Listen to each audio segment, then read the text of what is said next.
Hi, this is Andy Hahn, and once again, I'm coming to you from my library in Waltham, Massachusetts, and today is May 7th, and this is the 11th episode of Guided Self-Healing, Fearless Living.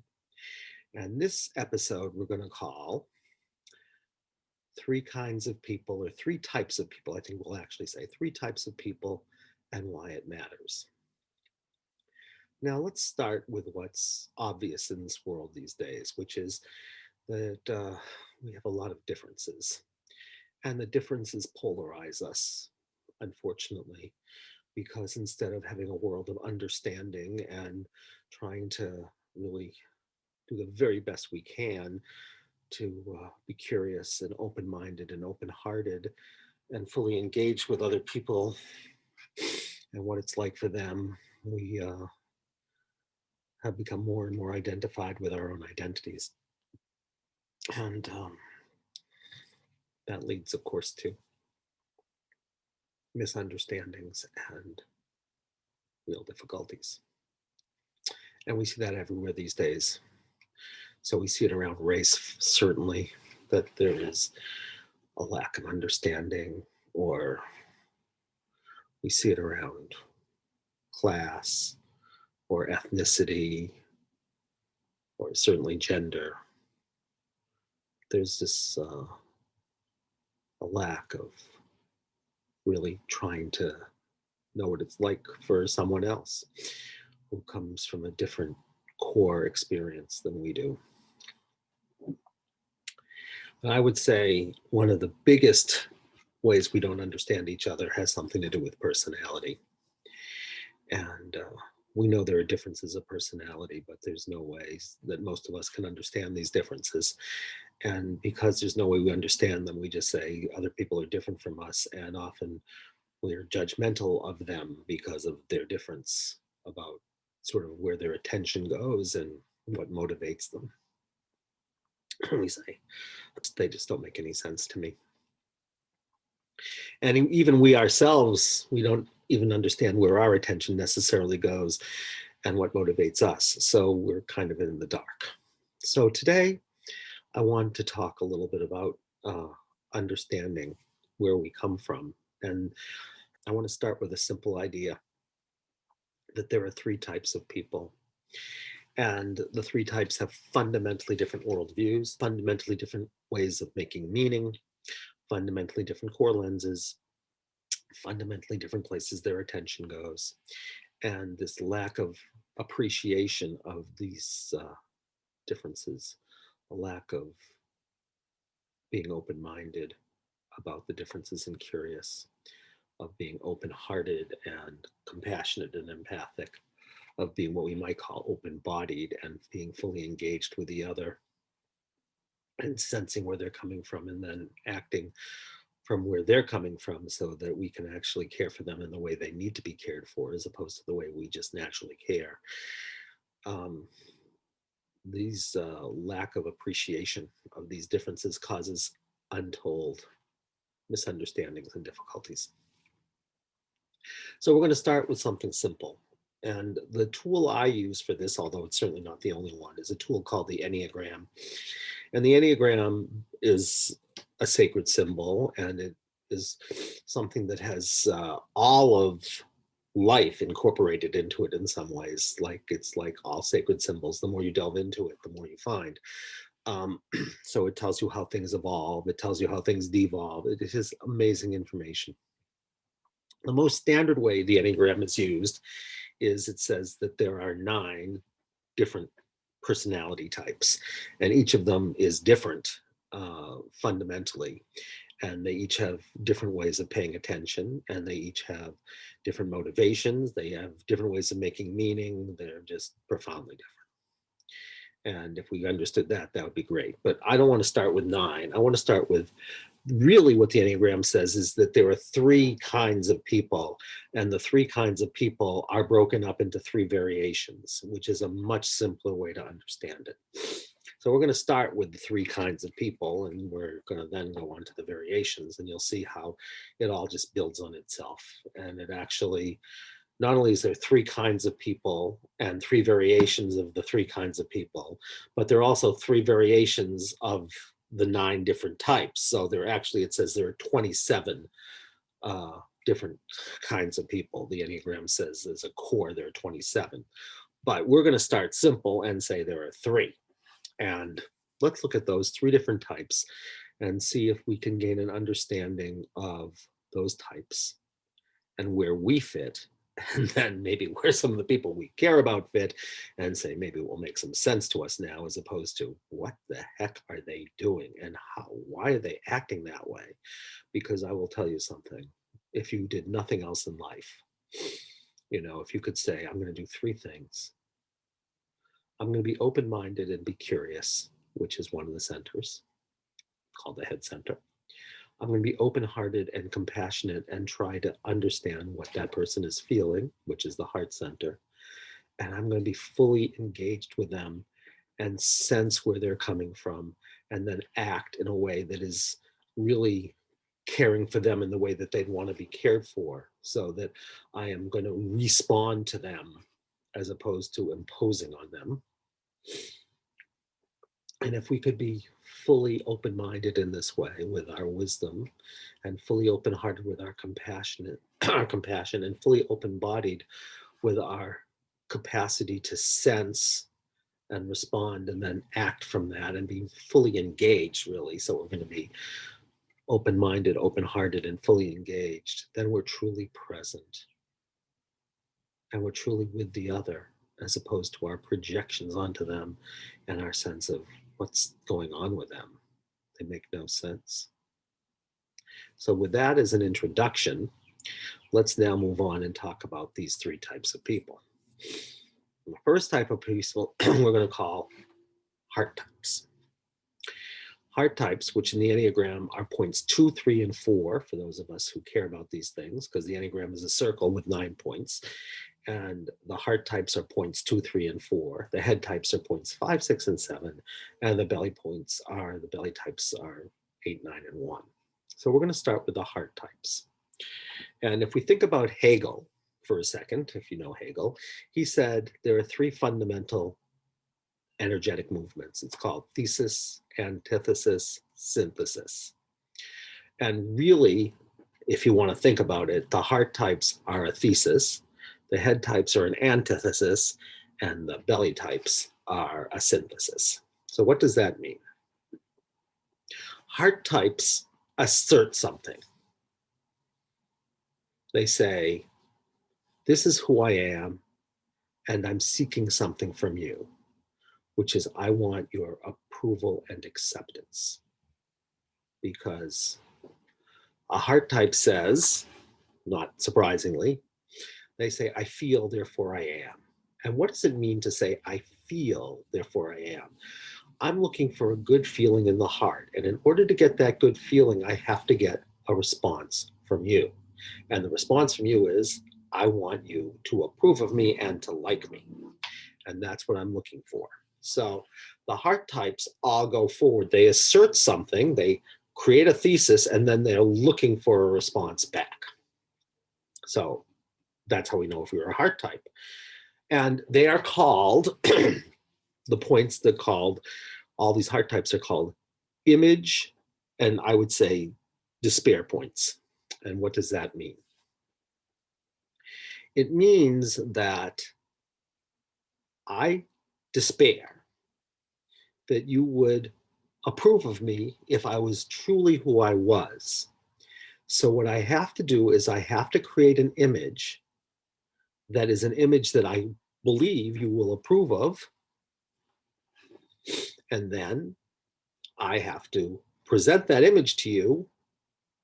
And then I'm looking for your approval. I'm looking for your applause, we could say. Every heart point does that. So so that's the heart points, right? And so the core dilemma is, what image do I have to present to you so that you will like me, so I will not feel despair, that I am unlovable and unapprovable of if I was who I was? right? And that's why we present a thesis. And you'll feel the energetic of that. It goes forward and out. Every heart point then coming forward and out towards you, saying, I have to present something to you, and I want you to applaud it. That's the heart points. So now we're going to go across a great divide to the head points, which are exact opposites. So if the heart points assert something and say, I want you to like me, the head points have the exact opposite problem, which is the world is a dangerous place, particularly heart points, because they want something from me. And so I live in a world of danger.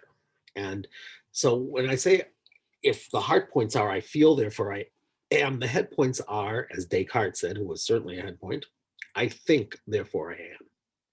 But what is thinking used for here, fundamentally? It says, the world is a dangerous place. It will demand too much, it will give too little, and I have to scan like this. Where is the danger coming from? And so these points are called the points of the, they're called the points of fear is the emotional issue, and the teachers say paranoia or doubt is the mental issue. And so what I'm going to do is I don't want to feel fear, right? Just like the heart points don't want to feel despair, right? Head points don't want to feel fear. So they're going to use their doubt to say the world is dangerous. I'm scanning for the danger so that I will not have to feel this inner fear.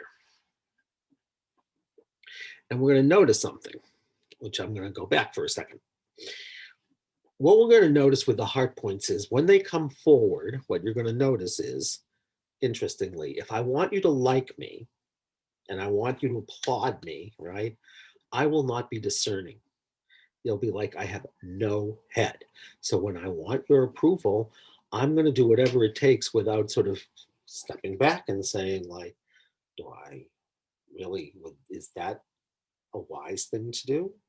Heart points all the time do very undiscerning things because they want someone's applause. So they say, what do I have to do to get their applause?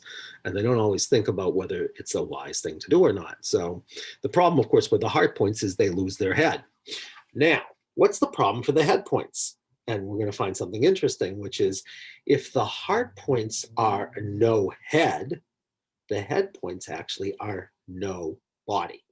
And so we say, well, why would somebody say the world is a dangerous place? And if the heart points, as we said, we're going forward and out, the head points go back and in. They go away from something. There's a thesis, right? I identify with, well, a head point is going to identify with an antithesis.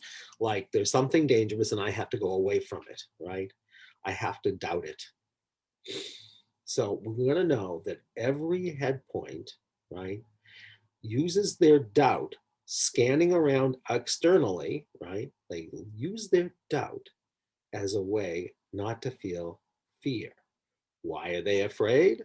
Because they are no body. And of course, if you're a no body, or in this case, you are literally no body, you are just a head, right? Because a head points, they have no body or no belly.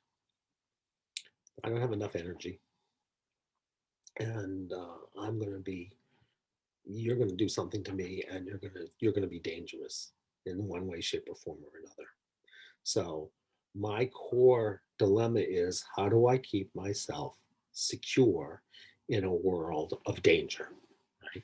And if that's the case, no matter what the danger is, because again, we're going to see three variations of it, we're going to find something that's dangerous and we're going to get away from it.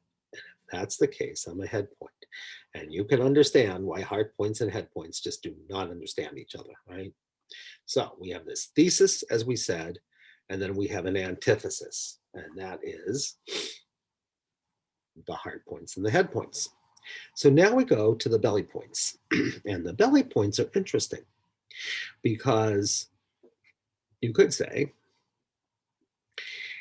if a heart point says, I feel, therefore I am, right? And a head point says, I think, therefore I am. Well, what about the belly? And the belly point basically says, I react. or I sense something and then I take an automatic action. So I react to something outside of me, and sometimes it's reacting and sometimes it's responding, but it's always to something external, right? So it's like I don't identify with anything except for my reacting, my sensing something outside and then taking an action. I don't know what my heart's desire is, and I don't know particularly what I'm afraid of, right? So there's not an inner experience, it's totally an outer experience. So it's like to say, I don't have my own identity. I don't have my own desires. I don't have my own fears. But what I am, so I don't have my own identity except insofar as I, in some way, shape, or form, are in reaction to something outside of me, right? So I sense and I do. And so that's why it's called a synthesis, right? It doesn't present something like a thesis, it doesn't go forward and out, it doesn't go backward and in and say, no, there's something dangerous, and I'm aware that there's something dangerous. It goes up and diffuse, right? Or it's not embodied. Why is that? Because if you're always responding to something, right, there is something you're lacking, which is a sense of what it is that you truly desire. So it's like no one ever asked. So uh, every belly point will say, I don't know what I'm passionate about, but I know how to react to something outside of me. And so that's why I say these points, the energetics of them go up and diffuse, right?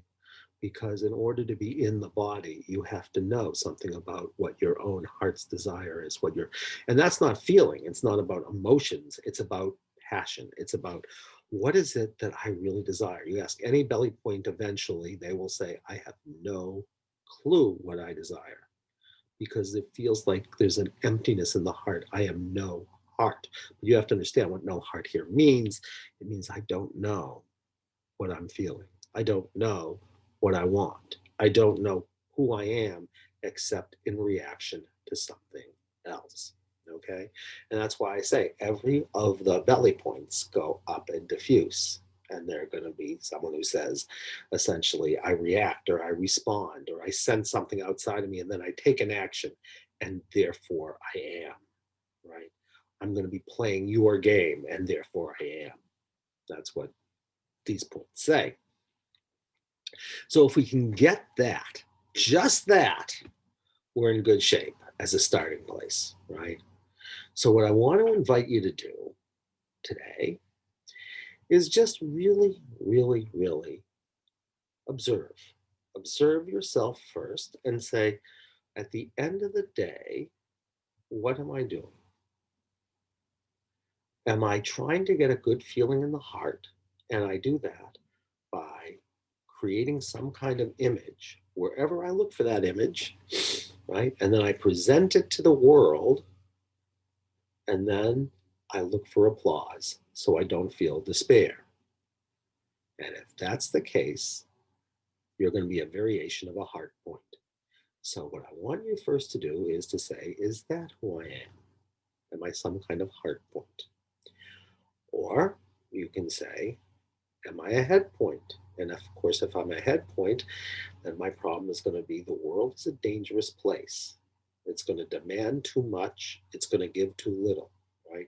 It literally may demand too much or give too little. And then I have to pull away from the demands in the sense that you want something from me, or it's going to like be dangerous, literally dangerous, or it's going to try to trap me or bore me or make me feel pain. And I've got to get away from it. And if you realize that your first movement is backing away from something, right? And then you'll either go further back or you'll go up and diffuse or you'll go around it. But my first movement is going to be I'm pulling away from something. And if that's the case, right, that's the case, then you're a head point. And you really have to look carefully about that low. Some people, it's true of the hard points too, because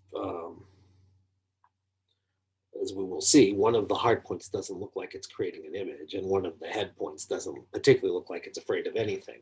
So if you're a head point and you're somebody who says, well, I just do whatever I want pleasant experiences, you have to notice that the reason that you want to have pleasant experiences, the first move is to get away from something that could be painful, like literal pain, like not physical pain, but emotional pain, or being bored or being trapped. So nothing's going to trap me. So even for those of us who look like we're not, pulling away from something, our first move actually is to pull away from something.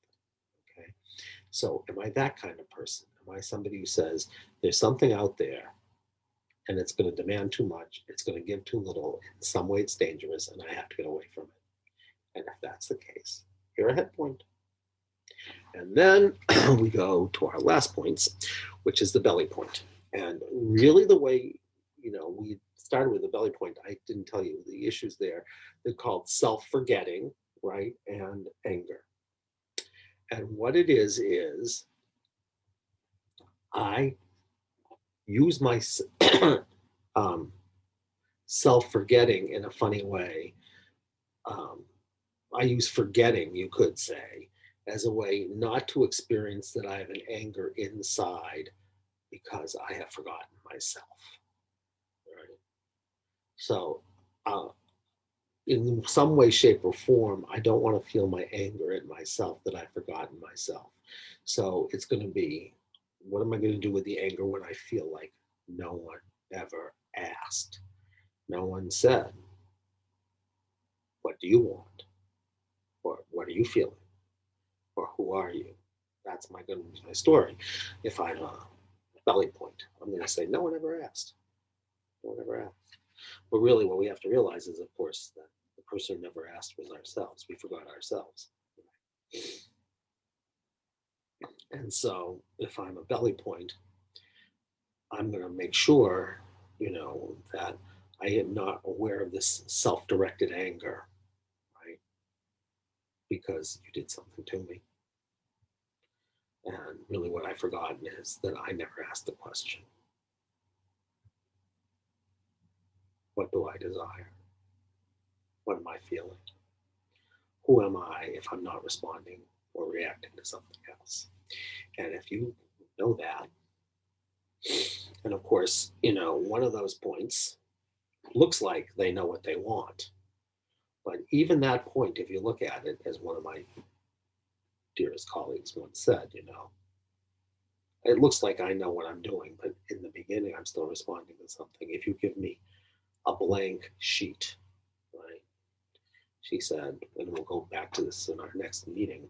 She said, you give me anything to respond to, I'll make it better. So if you give me a menu, I don't care where it is, I can improve it.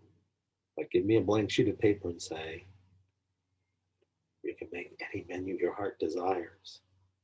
It's much harder. And if that's the case, if when you have a blank sheet of paper, right, you have no clue. No clue. I mean, it's not like you have a clue, but you're anxious about it because you won't get applause, or you have a clue, but if you say it, something bad will happen. But you have zero clue whatsoever when you have a blank sheet of paper. Then you'll know that you're a belly point. So the invitation for today is just to start with those three types, and to start with yourself, and to witness yourself, and to say, which one am I? A hard point that is really looking for applause, is looking for approval. A head point that's looking for security in the face of some kind of danger. Or a belly point that's looking to find their identity by being in reaction to something else. And that's where we'll start. And then maybe we can say, oh, that's what's going on.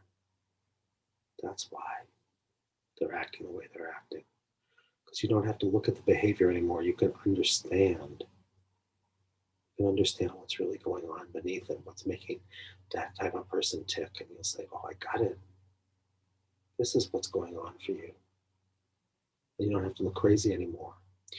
And I'll even know a little bit about what's going on for me, because most of us don't even know what's going on for ourselves, because it's like fish swimming in water, we don't even know the water. And we live with a lens all the time, so we don't even observe the lens. We just think that's the way the world is. So the invitation today is to, instead of looking at the world through the lens, it's to look at the lens itself and to see that it's a limited, valid, but incomplete vision of reality. And having said that, I thank you. Have a great time with this. Check out who you are, check out who the ones you are in relationship are, and just say, really, is that how you work? Or really, was I motivated always by applause or security or the sense of wanting to have an identity by reacting? Oh, that explains my behavior. Because when we know what explains it, and we can look at it, then we can be freer, because we won't be autonomous. We'll actually start to be more human. And having said that, until we meet again, at which point we will look at all of these different points of view, the 9 points of view and how they fit, because each of them also has a direction, forward and out, back and in, or up and diffuse. So we're going to build a map, and we just started with a foundation. So, my dear friends, thank you so much. And I can't wait to continue this conversation. And again, as always, I so appreciate your comments, your questions, your reflections, your disagreements, anything. You can reach me at ahan, that's like Andy Hahn, ahan at lifecenteredtherapy.com. And if you want to see more about the Enneagram, you can just go to lifecenteredtherapy.com, and we have a whole section where you can read all about it, so to speak, but we're not a newspaper. And having said that, until we meet again, I wish you well and goodbye.